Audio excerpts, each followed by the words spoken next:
Hello everyone, my name is Shivani Tyagi, your philosophy and ethics teacher. So today we are going to understand Jainism with psychological concepts. Now it's very interesting, very unique, right? So let's understand. So I have come up with few basically case studies, serial killer case study, and then we are going to understand how they are related to philosophy, Jainism philosophy. And this is what I do in my classroom. So if you like this concept, if you like this idea, then I will tell you and I will basically, force you to join this class. Why? Because this is what we do in my classroom. We don't only understand these philosophers, we try to analyze them with today's examples, current affairs, and also interestingly we have discussions, right? So now, for Jainism, we all know that it talks about Anekantvad, and I made a video for this also, and now you can watch the video of Anekantvad of Jainism. Now, what Anekantvad is? Anekantvad says that a person can have different perspective. This is what Anekantvad says, right? And especially in Indian philosophy, we have seen like there are different philosophers and have different perspective. The conflict could be seen, and not only in Indian philosophy, in Western philosophy also, and not in only philosophy, but in general, right? We see conflict with each other. We see that our ideology is the only correct ideology, right? So this is the solution that Jainism comes up with. Jainism says that we can have different perspective to this. It says about Syadvad, right, which says Syat, right? Syat means it means that at some point, right, in some respect, this is what it says, that Syat, that in some respect you are correct, right?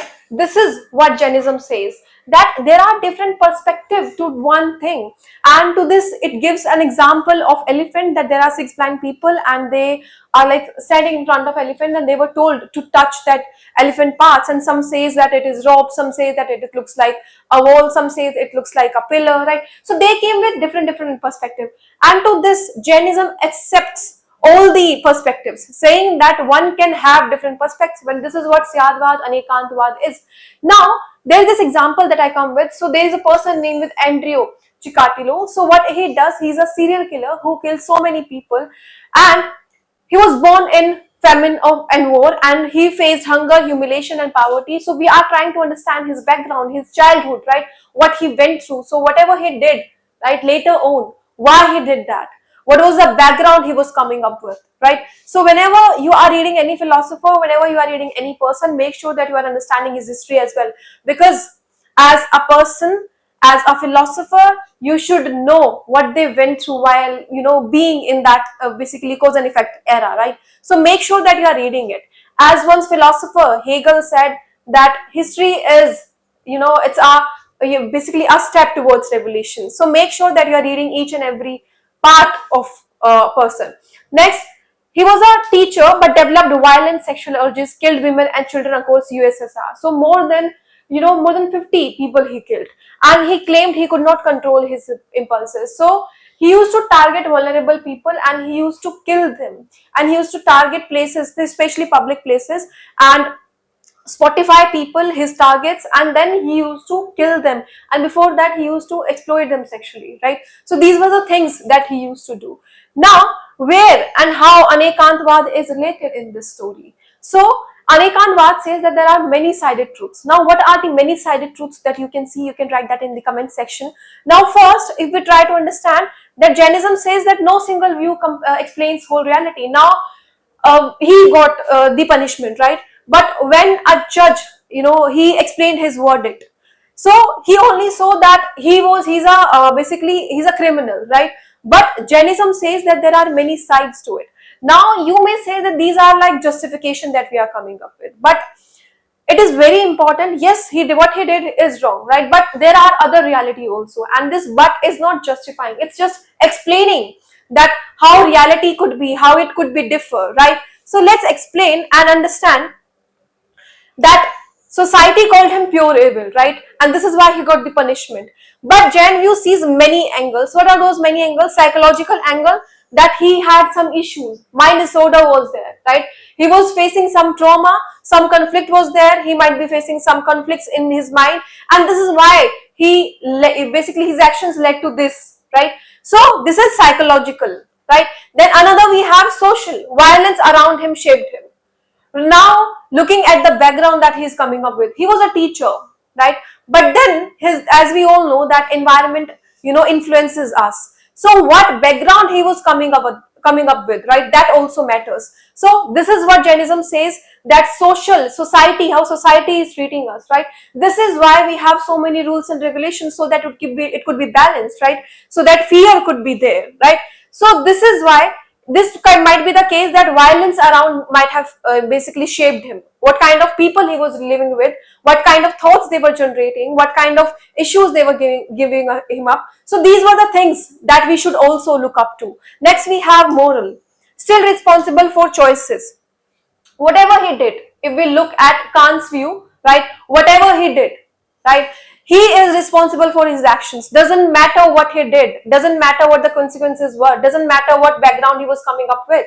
The only thing matter is he chose this violence, he chose to be like this, so nothing else matters. So there was this division in the society, bad and good, right? He chose the path of bad.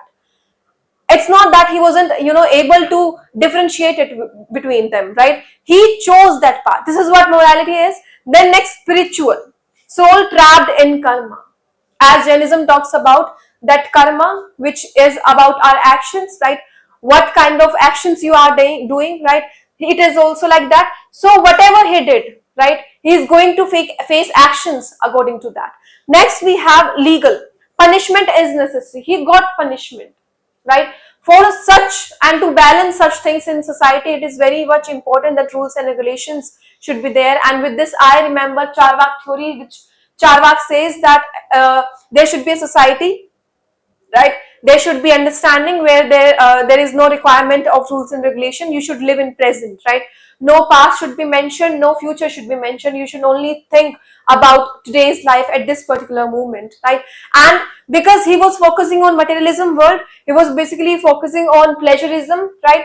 So these were the things that he was focusing on, and this is why rules and regulations were not mentioned, because his ultimate goal was not to have liberation like Jainism talks about liberation. His only ultimate goal was to think about pleasure. As we are thinking about pleasure, the only requirement is to be at this moment and to think about this moment and to live in this moment, not to think about future, right? So because these were his ultimate goals, so he was not looking something toward liberation, right, like Jainism does. So this was the first case. Now when we talk about Saptabhangi, seven folds, which are very much necessary, right? In the previous class, as I mentioned you, that I made video on this, a very detailed video. So make sure that you are seeing it first and then you are coming up with these case studies. So Saptabhangi, which is sevenfold logic. So what are the sevenfold logic? It talks about Syadvad. That in some respect, Syat, that in some respect, so it's like a division, that in some respect it is right, in some respect it is not, in some respect it is describable, in some respect it is not describable. So these are the things that Jainism comes up with. Jainism talks about the division, it talks about that it might be right, it might not be right. So these are the things we have to understand looking at his explanation. Now this could be the case that he was evil and killed innocents, like the verdict he got, right, and he got punishment regarding that. Now, another case could be that he was not evil, mentally disturbed, right? First one is that positive one, right? That people believed and he got punishment because of it. Then next sevenfold, from the sevenfold, we have another second one, which says that he was not evil, he was mentally disturbed, right? Then another third one we have, he was and was not, both trauma and choices, the differentiation. He was and he was not. In some respect it is, and in some respect it is not. So division could be seen because of these two, right? Next we have indescribable complex mind. We could not describe it. So basically we cannot say that it is based on his background, his history or not, right? We cannot say whatever he did was right or wrong. We should justify it or not. So it is indescribable, right? Next we have evil in acts, not in causes. So next, another one, neither evil nor not evil words fail. You cannot describe it, right? You cannot put it in the category. Next we have indescribable, truth has layers. So these are the things that helps us to understand. And even looking at today's scenarios and justifying and basically coming up with the truth, I think these are the seven folds we should use, right? This is based on so much logic, so much factual things. Even if you try to understand these on daily basis and try to analyze the situation, try to analyze the truth. So you can do it in the seven folds, right? In some respect it is, in some respect it is not. So these are the differences Jainism talks about, and it is so beautifully written. Even if you want to apply it in real life, it will help you a lot, right? So looking at these scenarios, it will help you to analyze that how these philosophies could be used in today's life also. Now let's talk about Chikatilo and Jain karma, right? So he was basically, he was actually, bounded by the karma. There was a bondage of karma, right? Which talks about bandha. We could not differentiate that what's reality and what's not reality. This is why he was trapped in it. So his violent acts, huge karmic load was there, like dust sticking to wet clay. So basically, it was like basically you are trapped in that era, right? And you cannot come out of it. You could not differentiate what's real and what's real, not real, right? So for example, you can see there is like wet clay and dust is there. The moment you try to differentiate it, it will be very tough, but it is very important, right? So this is the differentiation that we have to understand. Then samvara, that is, these are the two things, samvara and nirjara, which will help us to move towards the liberation. Samvara is stopping new karma, entering new karma into our body, right? And how it happens? It happens through meditation, it happens through realizations, right? So this is the categories that helps us to move towards the liberation. Then we have nirjara, which is shedding old karma, which says that no true repentance, karma stayed attached without cleaning, right? So this is like shedding of the old karmas which are present in us, right? So samvara is stopping entering new karma and nirjara is basically removing the old karmas, right? And these both categories are very much to understand. Then it also tells us about ahimsa, which tells about non-violence. Jainism is a philosophy who talks and who encourages non-violence, right? It does not, and non-violence is not something only physical it talks about. It also talks about violence which exists in us, right? Greed is there, right? So these things, these emotions are negative and they should be removed, because the moment we have these emotions in ourselves, these are ultimately going to lead us towards non-violence, which is physical non-violence, right? So as in this case, these are the aspects we have understood. I have another background of basically Dennis Rader. He called himself BTK, which is bind, torture, kill. So this was the name he has given to himself, right?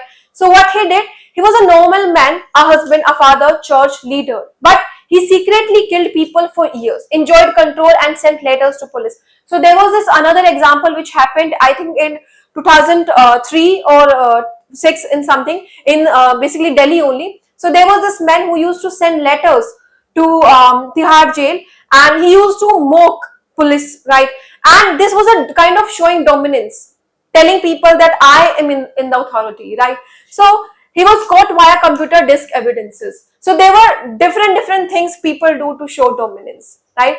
So if we like try to merge it with Jainism philosophy, then there are Anekantvad, which says that there are many sides of truth also. Like once we try to understand their background, the moment we realize it that he was wrong, right? But Jainism says that there are other sides of the truth also, and we have to consider it. Society saw a good family man, right? He was a man with family, with a wife, with a children, right? A person who used to go to church, right? This was the man he was for the society. But we saw that reality had many layers. For social, he was just a church goer. He used to go to church, he used to worship, right? A man with the morality, a man with the values, right? But in reality, he had different angles. For a psychologist, he was a sadistic control urge, right? Because he used to kill people and he used to love doing it, right? Next, we have spiritual. Ego was there, pride was there, different feelings and emotions were present there, right? When it comes to moral, he was broke. Ahimsa was there, right? He loved using violence, right? Next, we have like a lamp covered in dust, outer light of goodness and inner darkness of quality. For example, there is a lamp. There is a lamp and the lamp is covered with dust, right? So it is like there for months. Once you switch on the lamp, you'll see that it's not giving as much brightness as it should. But once you clear the dust, you'll be able to see the brightness of the bulb. In the same way, the karma, right? The inner darkness is there. So it should be removed. So those karmic forces should be analyzed and understood properly so that you can work efficiently and you can move towards liberation. This is what Jainism philosophy talks about, right? Now, let's talk about ahimsa. As we saw that it broke all forms, right? Physical was there, murder was there, verbal was there because it led towards the lies, right? And mental was there that it led towards ego and cruelty, right? So ahimsa was seen. As I said, ahimsa was not something physical only. It also met something related to, inner self also. Jainism ahimsa begins in the mind, right? First it starts with the mind and then it lead to towards more cruelty. It's lead to more physical cruelty.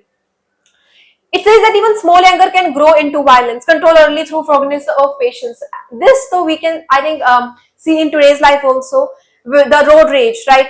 And the accidents that we see. People get so violent, and especially in few years, we have seen so many cases. People get so violent on roads, on the comment sections. So there are different examples to it. People are losing patience in themselves, and this is why it is very important to read such philosophies, to implement in our lives and to understand them, that how chaotic the society will be if we will not do it. Now, it also tells about bandha, right? Repeated deceit and violence was seen, right? It was like a karmic chase. He didn't stop, he was there, right? So each lie or act of cruelty depend bondage. He was like going into that ocean, right? The deep he was going, the deep diving he was enjoying that part. He was enjoying killing people, right? Then Samvara, stopping. There was like a phase where he stopped killing. But Samvara means when you are actually realizing it and not doing it ever. But he stopped because of the outer force. He didn't stop because he realized something that he was doing bad.